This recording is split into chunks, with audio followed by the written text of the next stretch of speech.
doing well. Nice to have you with us on a Monday afternoon on this 9th day of April, the year 2018. Yours truly, of course, Christopher Russo, and welcome. Good to have you with us on a busy day as we take you home here with a lot going on this mid-April show, this mid-April day. Boy, it's freezing everywhere you turn around, but we'll warm up your soul with our good buddies Eddie Erickson and Colin Schmelling this afternoon.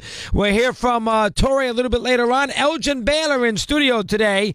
An excellent book that he wrote with Alan Eisenstock. I tell you, I was shocked how good it was, and I'm not kidding.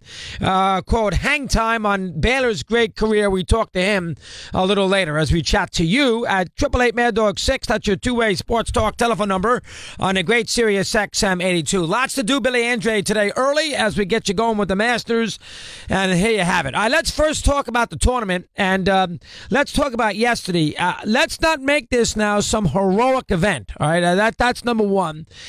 When the leader of the day is up 4 or up 3 strokes as the day begins and gets tied for about a minute, and then he still wins by a stroke, and he's never really in danger of bogeying 18.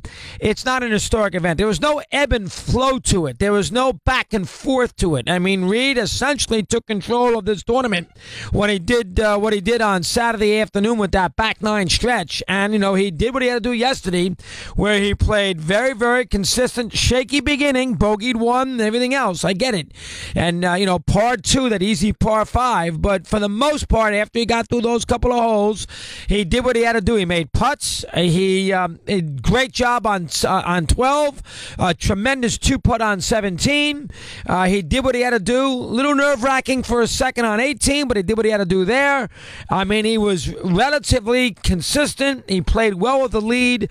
I mean, Reed did a tremendous job. So, I mean, give him credit. He wins his first major.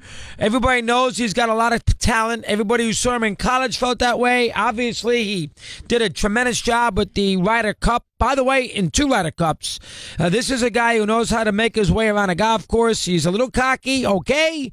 That turns some people off. We'll get to that maybe a little later on. But as far as his golf ability is concerned, he doesn't really have a weakness. He's an excellent putter. He's long. I mean, he's got steely nerves. I don't know where, in fact, it's not easy to play with a lead all day at a Masters final day. I haven't won a Grand Major before. That is not that easy. I mean, a lot of times these Masters winners, what they do is they kind of hang around, and then they make 3 or 4 birdies late in the day, and away they go, they win. Like a Mark O'Mara is a perfect example. Sergio, to a certain degree, last year. I mean, he had a lead basically all weekend and had to hang in there with it. That is not that easy to do. So we give him credit for that. A superb, nursing a lead throughout the day yesterday is very, very tricky. McIlroy put no pressure on him. We'll get to him in a minute. So that probably helped him a little bit. He probably, I'm sure he was aware. I'm trying to remember if he said he looked at the scoreboard or not. Spieth did not. I don't know if he did. I didn't see his post-round deal, even with Nance. But, I mean, again, he knew that it was getting tight, and he hung in there pretty good. So we give Reed all the credit in the world. He's going to win more than 1 major before he's through. A lot of stories today about his family issue. If you're interested in that, we can spend a couple minutes on that too today. But Reed is a worthy champion. This is not some freak guy who came out of nowhere to win his one and only major in his career. He is going to do a lot more than that before all is said and done. So that is point number 1 that we wanted to make. Point number 2 is Spieth, and I'll tell you that now. Now, listen, he is... you don't like the bogey on 18. That bogey on 18 killed him in round 1, too. You don't like the bogey on 18. And, he probably didn't think he had a chance beginning of the day. Was he 9 strokes back beginning of the day? I think he was 9 behind. May have been 10, but I think he was 9 behind. I think he was, Reed was 14. He was 5, right? I believe. And the fact that he went out there and shoots a 31 on the front, gets off to the wonderful start, which he did not do, by the way, on Friday and Saturday, especially Friday. Gets off to the wonderful start, 31 in the back, and then he plays the sort of solid golf that he plays and shoots a 64 to get back in the event to the 70 whatever. What did Reed shoot? 71 or 2? 72, right? He shot a par 72. I think that's what it was. That is an absolutely superb job by Spieth. I mean, Spieth just knows how to put himself in the conversation on the back nine of a major. I mean, that's all there is to it. He knows how to. He's young enough where he doesn't have the yips. You know, he's steady enough. He loves his caddy. He's a great putter.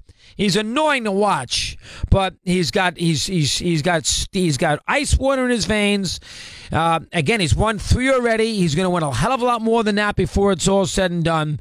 It's a tremendous job by Spieth. You know, you would have loved to have seen him bogey par 18, and to really put a little pressure on Reed in the last couple of holes. The fact that he bogeyed 18 gave Reed a little maneuverability, which was nice for Reed, but it was unlucky for the tournament, because then if, of course, he had parred 18, well, then you're talking about Reed would have had a birdie the hole to win the tournament outright. Well, I mean, is that correct? No, he won by 2 strokes, so he didn't have to win the tournament outright. But you would have loved to have seen him par 18, and obviously he, hits a bad tee shot and hits that left branch. Still almost makes the putt, makes the great putt on 16. Has a chance on 17. I mean, what a job Spieth did. I mean, that's the, every time you see Spieth, Fowler, but Spieth was 2 back, right?